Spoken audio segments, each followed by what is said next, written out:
What up, my viewers and YouTubers? Welcome back to another video by Kid Inky. How y'all feeling today? Before I get into this video, I just want to talk about a couple of things. One being my absence and the other being a mini-series that I'm starting. If you just want to get straight into the story, there'll be a timestamp on the screen. Just go to that time for the story. But anyways, let's get into my absence. So as y'all know, I didn't upload last weekend. As an apology, I guess, I posted a list of videos that I planned on uploading from now to April 7th on my Twitter. The list consists of 5 story videos, this being one of them, 5 regular commentary videos, and a song. Yeah, Lil Inky here.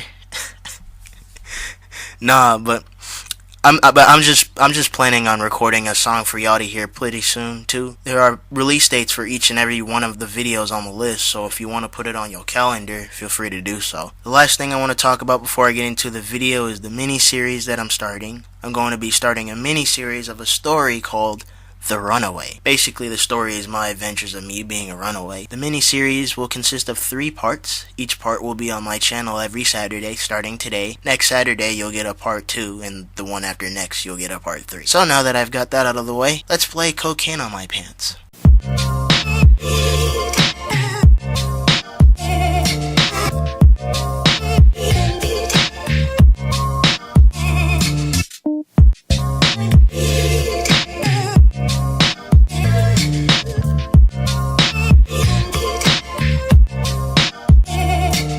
Once upon a time, I was on my school bus heading home on Valentine's Day. A friend and I had already planned on hanging out after school. I got home around 2:45. I took a little nap and had played some Minecraft. My friend then comes over around 4:30. We'll call him Craig. We didn't have a plan of what we were going to do that day. We just wanted to hang out. Then we started hitting up some folks on Snapchat to see who else could hang. We were trying to see if we could get like a whole group of people to come chill and probably mob around these streets, you know what I'm saying? The first person to hit us back was a friend who was in downtown. We'll call him Darrell. We didn't have a ride to get there, and neither did the friends, so we all agreed to walk a half an hour to meet up halfway. Craig and I would start walking towards the train station, which was halfway downtown. As we was walking downtown the road later in the evening, I get a call from another person who I hit up a few minutes ago. We asked him to come scoop, but we had to walk an extra 10 minutes to Walmart because the friend that called didn't know roads like I do. So we walked there. It took a minute for Craig and I to find him. He then dropped Craig and I off to the train station and left because he had other plans with the folks he was already with. When we got to the train station, I checked Snapchat only to find out that Darrell wasn't at the train station. He didn't even start walking. He was still downtown eating food at the bar. It kinda ticked me off because Craig and I had to walk an extra 30 minutes to him. Eventually, we got to the area. The sun started to set around 5:30. Craig and I were sitting at a corner of an intersection trying to get a hold of Darrell. My phone died before I could get a response from him, which left Craig and I to figure out how we were going to link up with Darrell. Darrell was in a bar, and I was unsure if Darrell was 18 or not, and I was unsure if anyone my age were even allowed inside. So at first I looked through the front window of the place. I couldn't spot Darrell anywhere. I was hoping that Darrell didn't leave, because had we lost him, Craig and I would have came all the way downtown for no reason. It would have to walk all the way back. So I attempt to sneak in the back of the bar while Craig waits at the intersection. Before I even got the chance to open the door, Darrell comes out through another door with a lady. Turns out Darrell had just met the lady, and she was in her mid-30s. Darrell was kinda drunk, but the lady was more wasted than Peter Griffin coming home one morning talking about let's go back to Boston, then falls over face first. I quickly ran to get Craig. We met up and we all introduced ourselves. The lady wanted one of us to drive her car because she was way too drunk to drive. She wouldn't let Darrell drive because she knew he didn't have his license or permit. I told her that I had my permit. Craig told her that he had his license,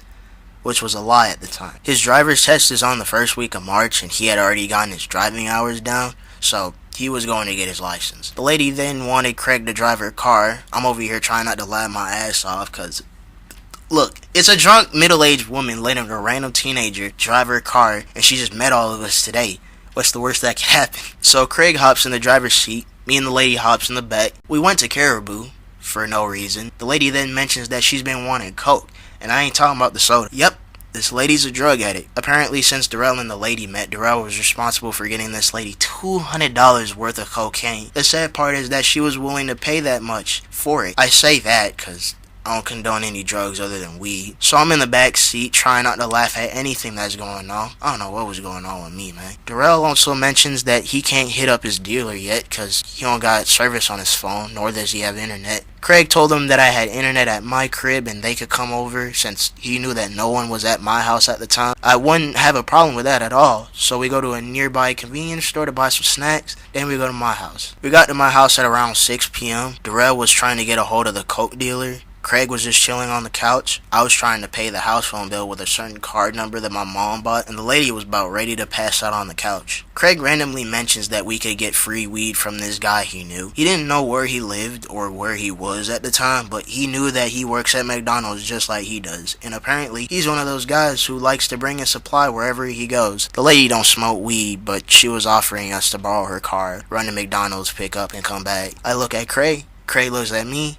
and we leave with her car. Sometimes I feel like I make the dumbest decisions ever. So Craig and I are riding on the street towards McDonald's at around 7. We're hoping that we didn't get pulled over because we only had our permits. Craig was a good driver though. We went through the drive-thru so we could just talk to one of Craig's friends without having to get out of the car yet. As we was in the drive-thru, Craig asked for a couple of water cups.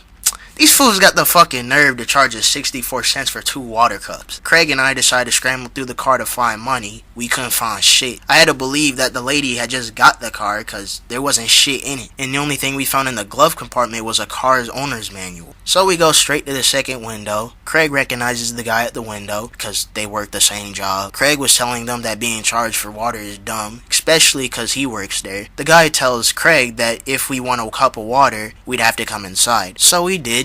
We then find out that the guy who had the weed wasn't even at work, so we start to go back to my house. When we got back in the car, I start to feel really paranoid. Craig starts driving back to my house. I was telling him that there was a faster route to my house because, like I said, I started feeling real paranoid. The faster route was to go straight on a road we were on. Craig decided to go into the turn lane where it was a red light. I told him that we could have just gone straight, and without him checking his blind spot or mirror, I think we went from the turn lane back onto the road. I know it wasn't really that big of a deal, but Craig and I thought it was pretty sketchy at the time. Luckily, we made it back to my house safe and sound. Eventually, Darrell got a hold of his dealer. He gave us a very unspecific place to meet up with him, so we leave my house at around 7:30 p.m. We went to an ATM first for the lady to get her money, and then we spent 15 minutes trying to find the dealer. We found him though. Darrell went up to the car, gave the dealer $200, and came back with a bag of coke. Darrell gave me the bag for some reason. We then went to a secluded dark place. They got the bag,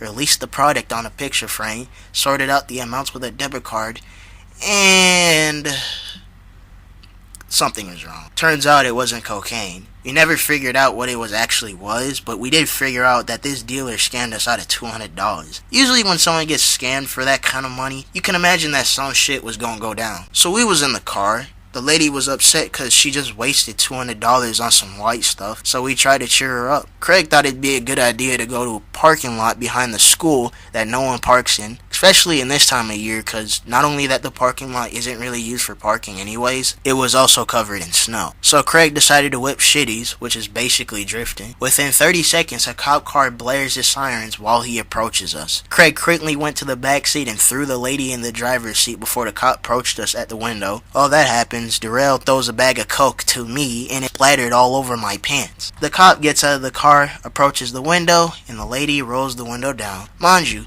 the lady was still under the influence of alcohol and there was fake cocaine on my pants, meaning if the cop saw it, he'd have a suspicion, tell us to get out of the car, and search us in the vehicle, which would be bad, since most of us were minors with lighters and cigarettes. So the cop asked the lady what we was doing. The lady tells him that we were whipping shitties. The cop then tells us that doing that on a school parking lot is in fact illegal. He did include that he wasn't going to charge the lady for it. He just gave us a warning and told us to leave. We tried. As the cop walks back to his car, Darrell rolls down the window and calls the cop back over. Darrell and the cop had a little conversation about how you could drift in your own private property. Darrell then asked if we could drift in his own property. I then facepalmed because that was a dumb question. His drunk ass. The cop then asked us for an ID. Turns out the lady was the only one in the car with an ID. The cop takes that and makes way back to his car to run the ID on his computer. He comes back saying her full name, what city she lived in, and that it's pretty suspicious for a middle-aged woman hanging out with a bunch of teenagers. I could agree with that. The cop gives back the ID and tells us that we should go home because it's a school night. Basically, he still let us off with a warning. I don't know how he ain't spot Craig switching seats or the coke on my pants. To be honest, we was some lucky motherfuckers that night. We was still all pissed at Darrell for bringing the cop back. He said he always likes to keep conversation with the police to establish a good relationship with them. But after the cop left, we leave the school grounds to continue our adventure. The end. The moral of the story is, don't go drifting on school grounds, cause you gonna get pulled over real quick. Don't scam people out of their money either. That's just bogus. Matter of fact, don't even do or try coke. Those kind of drugs is bad. If anything, just stick to weed. Be careful on who you meet. Not saying that age really matters, but try not to be involved with a bunch of weird ass folks. You know what I'm saying? Stay in school, get good grades, and keep watching my YouTube videos. Next time on The Runaway, there will be a hotel, more drugs, more alcohol, free food, more driving, a run from the police, and a chance for Kid Inky to finally get laid. Will the lady ever get her revenge on that dealer who scammed her out of $200? Does Kid Inky try new drugs? Will Kid Inky finally lose his virginity? Find out next Saturday on The Runaway.